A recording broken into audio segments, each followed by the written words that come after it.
Okay, so when you're also training alone, this is a great opportunity to work on your knife work, but also your draw. So drawing the weapon.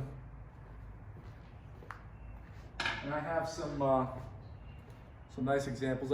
You put it in your, I don't have pockets right now, but if you put it in your pocket, you can be training with your practice knife, and in the midst of that, just tell yourself, okay, draw, and just grab it and pull out your knife and get it out. And so that's such an important part of training in knife fighting, is to train your draw. And I have some nice little ones here that these Kershaws are nice to carry because they're slim. This one's slim profile.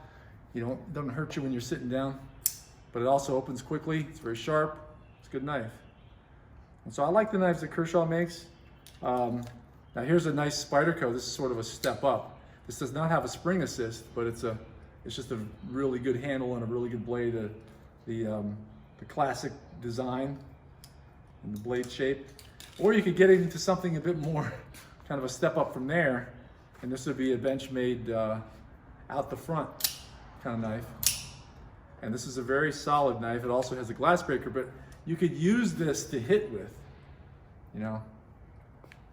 but just a chance to train your skills and work on I would say the subordinate skills that lead to actually being able to defend yourself, which is, can you draw a knife well? Do you keep it at the ready?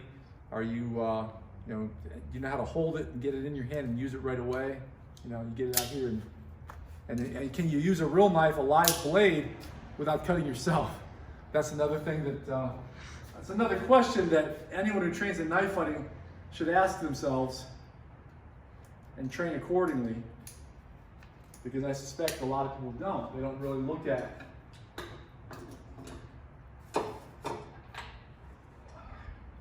whether they would end up cutting themselves with their own knife. But that does happen. Okay, so we get the knife here, a practice knife now, and what I'm gonna do several things. The first one is gonna be forward grip, all right? And so my hand is here, and I'm just moving around. My knife moves, my feet moves, all right? But I'm using footwork more like a boxer, because boxing footwork and boxing stance gives you the best mobility. It gives you a lead with the weapon in the lead hand, not the rear hand, none of this stuff. It's here, all right? And I can lash out with the weapon, I can quick, I can thrust, I can move. When I lash out, I might be attacking them, or I might be slashing their arm as they try to attack me. So you simulate all of that. Then, in the course of doing this, you change your grip.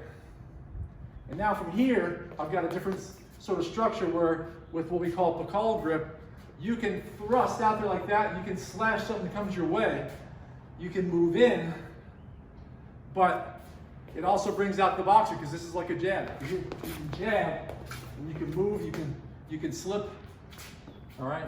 And you have this good evasive quality. You're up on the balls of your feet. You can suddenly advance, you can suddenly retreat, you can hollow out and parry and slash.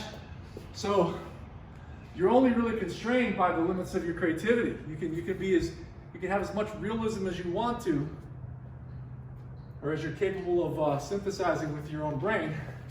Also run the limits of your own technical repertoire. You want to expand that and think about, like, in the midst of this, am I parrying, slashing, going in, change grip, come under, thrust, come out, so I can move and find different angles.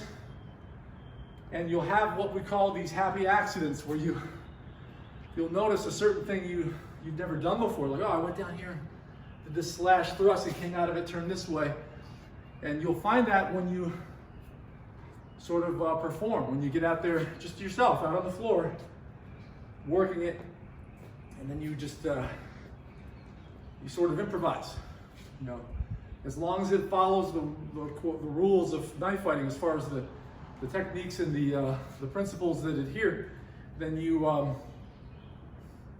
good to go. All right, so we got this here. Reverse grip, I'm here. I can thrust, my head moves as well, my feet move. It's all quick, all right? Quick and crisp. And then I'm here again. Now I can slash with this, I can thrust. You always think about, what is the first motion I can do with the knife? And keep your hand in that position, ready to do that. You don't want to be in a position where that requires a preparatory motion and then slashing or defending. You want to be right there where you can do it right away. No gap. And here, I can do this, I can move, I can thrust, move out again. I can change my lead momentarily to a false lead, and then I can reattain my lead angling out. All right, go this way, boom, turn, and then start to go this way. All right, so again, trying these different directions of movement, it brings that out of you, it gets you to be creative. The weapon itself, I always maintain that the weapon itself is what inspires you to move a certain way. The way I move with a knife in my hand is not the way I move with one stick or two sticks in my hand.